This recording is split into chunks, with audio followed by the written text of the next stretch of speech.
Word up! It's October in a minute, so I'm hoping that the streaming services will have something for me to watch this month. I know, I'll check in with Andy. Andy!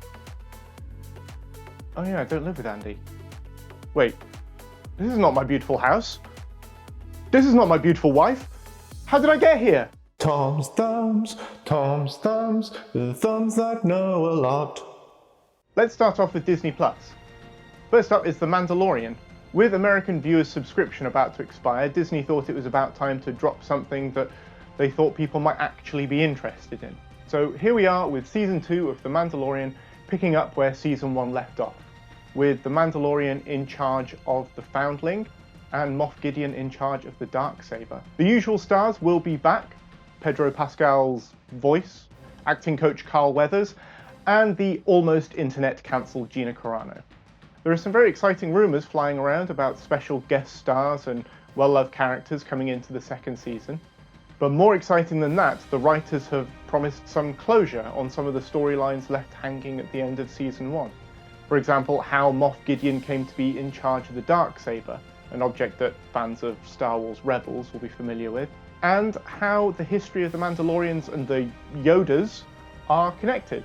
We'll also be treated to a team-up of Dash Rendar and Kyle Katarn in their fight to destroy Jorah's Cabal. Well, okay, that one is not true, but Jon Favreau, if you're listening, it's the most uncontroversially enjoyable live-action Star Wars since Return of the Jedi. Maybe Rogue One. And you can catch up with Season 1 on D+ now, and Season 2 will be dropping its first episode on the 30th of October. Also appearing on D+ this month is The Right Stuff, Nat Geo's reimagining of the 1979 book and Oscar-winning 1983 movie. It charts the training of the Mercury 7, the first US mission into space. You might ask why this needs remaking when the 1983 movie is so good, but the fact is that the movie takes a few liberties with the truth in the name of dramatic license. So I'm hoping that this new Nat Geo series might counter some of that, staying truer to the original text and the original facts. Because the facts are captivating, the story is incredible, and we're pretty much guaranteed that this is going to be worth a look. The first 2 episodes are appearing on Disney+ on the 9th of October. Okay, that'll do for Disney. Let's take a look at Sky and NowTV. Coming up on Sky 1 this month is the adaptation of Brave New World. The story sees the relationship between Bernard Marks and Lenina Crown get much more complicated when a savage called John comes into their orbit. Bernard, an Alpha Plus, and Lenina, a Beta Plus, are both content in their utopian society, having casual sex and taking a drug called Soma to keep them emotionally distant. But John is a man from somewhere called the Savage Lands, where they still embrace their emotions, and religion, and superstition. And when the two worlds collide, not everybody is going to come out on top.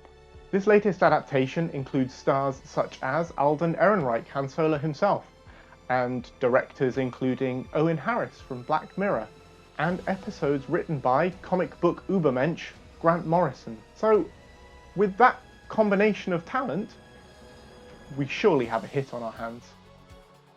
Well, I wouldn't be so quick to judge. When Brave New World was written in 1938, it was a criticism of the naive longing for a socialist, even communist society. But here in 2020, we don't really need that criticism. We've seen historically communist leaders present a real danger to the rest of the world. So how do you update this story? Well, as a little clue, there have been interviews with the creators of the series where they have mentioned actively avoiding racial dynamics or criticism of imperialism that is present in the book. So how do you update it for the modern age? Badly, by the sound of it. I'm not the only person to question whether we need a new version of Brave New World.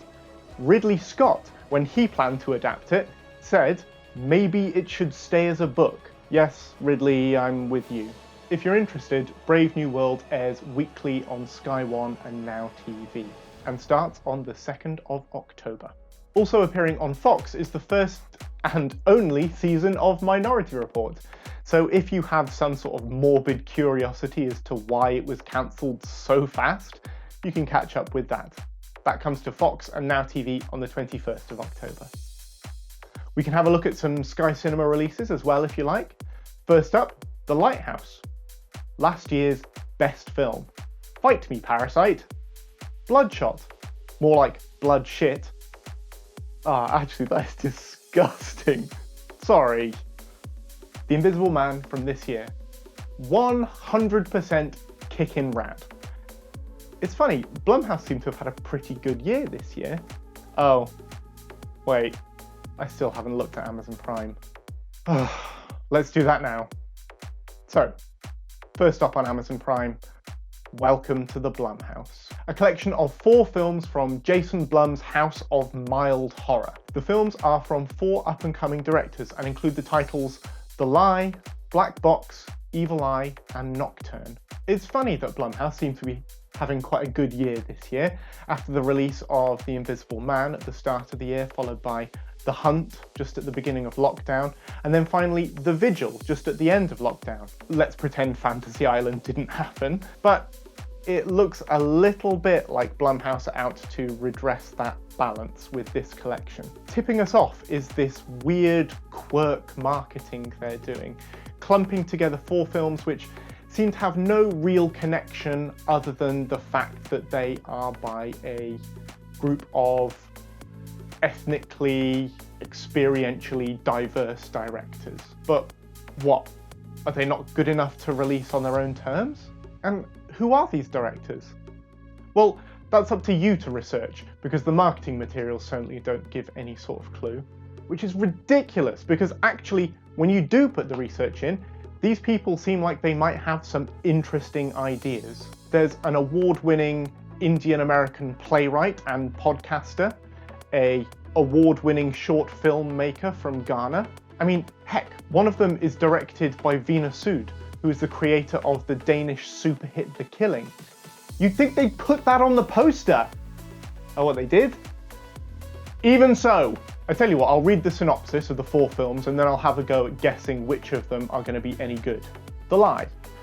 When their teenage daughter confesses to impulsively killing her best friend, 2 desperate parents attempt to cover up the horrific crime, leading them into a complicated web of lies and deception. No, I guess bad. Black Box. After losing his wife and memory in a car accident, a single father undergoes an agonizing experimental treatment that causes him to question who he really is. I'm going to say possibly good. Evil Eye. A seemingly perfect romance turns into a nightmare when a mother becomes convinced her daughter's new boyfriend has a dark connection to her own past. So it could go either way. This one is the one that is adapted from a podcast. So I am going to say good ideas executed badly. Finally, Nocturne. Inside the halls of an elite arts academy, a timid music student begins to outshine her more accomplished and outgoing twin sister when she discovers a mysterious notebook belonging to a recently deceased classmate. Wait a minute, isn't that the story of Harry Potter and the Half-Blood Prince? I am going to say no, bad. It's worth noting that this isn't the first time that Blumhouse has dabbled with this idea of clumping films together to reduce the impact of their badness. Last year they released Into the Dark, a Hulu TV series, which, okay, were thematically linked, but were a decidedly mixed bag. And when I say mixed bag, I mean it was like rooting through a compost bin for a 50p coin. Oh well. I'm sure there'll be another Purge or Paranormal Activity or Halloween or Sinister or Insidious. The Lie and Black Box come to Amazon on the 6th of October, and Evil Eye and Nocturne premiere a week later on the 13th. Okay, just time for a quick content engagement. Like, subscribe, bell, and if you want us to keep making stuff like this, then you can head over to patreon.com/avforums, and for a small donation each month, you can ensure that we are keeping our ideas fresh. Truth seekers. More likely to be thoroughly excellent is the new comedy series from writers Simon Pegg and Nick Frost, who this time are teaming up with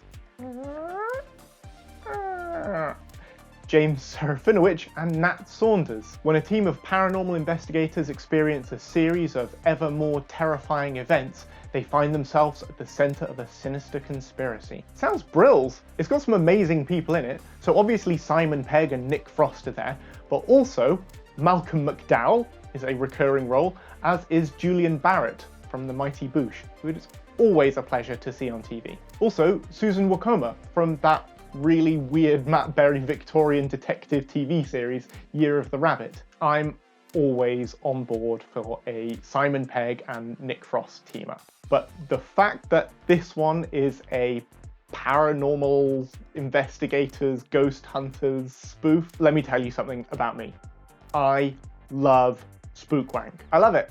I love Zach Baggins, I love Taps, I don't love Derek Acora. I think they are all either certifiable or total shysters, and I don't care. I am suckered in by those formats every time, and if they have nailed that format on Truth Seekers, then I think I am going to be mildly obsessed with this show. That it's co-written by James Serafinowicz, who wrote the material for the Peter Serafinowicz show, which, by the way, is probably the most underrated sketch show ever.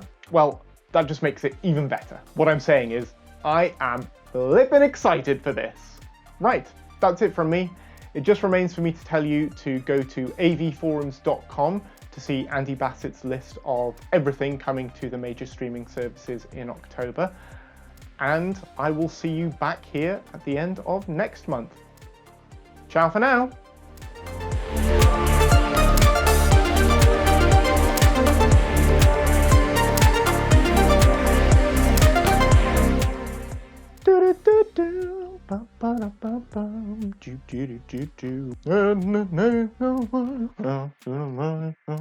Tom's thumbs away.